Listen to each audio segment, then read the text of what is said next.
வணக்கம். சற்று முன் கிடைக்கப்பெற்ற மிக முக்கியமான செய்தி ஒன்று வெளியாகியுள்ளது. முதல்வர் மு.க.ஸ்டாலினின் சகோதரர் மு.க.அழகிரி மருத்துவமனையில் அனுமதிக்கப்பட்டார் என்ற செய்தியை நாம் நேற்று பார்த்திருப்போம்.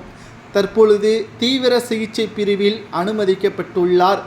அவருக்கு என்ன ஆட்சி? உடனடியாக இரண்டாவது முறை முதல்வர் ஸ்டாலின் அவர்கள் மருத்துவரை தொடர்பு கொண்டு என்ன பேசியுள்ளார் என்பதை தான் இந்த வீடியோவில் நாம் முழுமையாக பார்க்க போகிறோம். முதல்வர் ஸ்டாலின் அவர்களை பொறுத்தளவிற்கு அனைத்து சகோதரர்களையும் விட மு.க. தமிழரசை தான் ரொம்ப பிடிக்கும் என்பது தற்பொழுது அவர் மறைமுகமாக வைத்திருந்த இரகசியத்தை வெளிப்படையாகவே இன்று காட்டிவிட்டார்.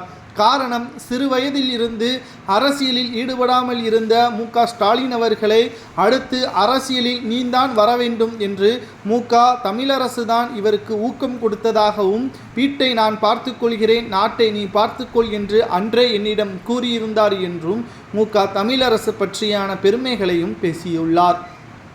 ஆனால் நிச்சயமாக இது மு.க. ஸ்டாலின் அவர்களுக்கு வேண்டாத வேலைதான்.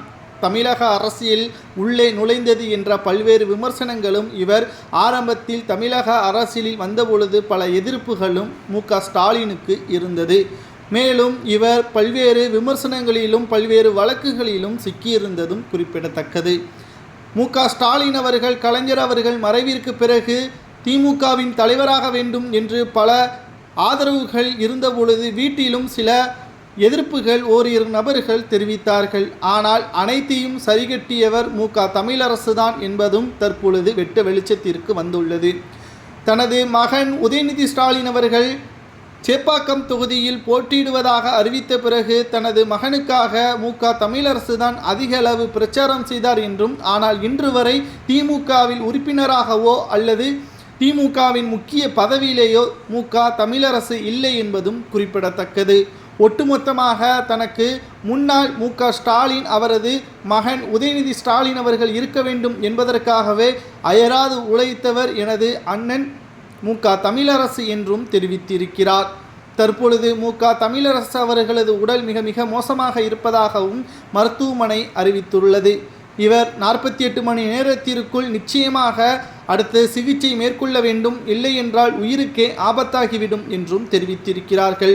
மேலும் செலவுகள் அனைத்தையும் நாங்களே பார்த்துக்கொள்கிறோம், தேவைப்பட்டால் அமெரிக்காவிற்கும் கொண்டு செல்கிறோம் என்று மு.க. ஸ்டாலின் அவர்கள் தெரிவித்திருக்கிறார்.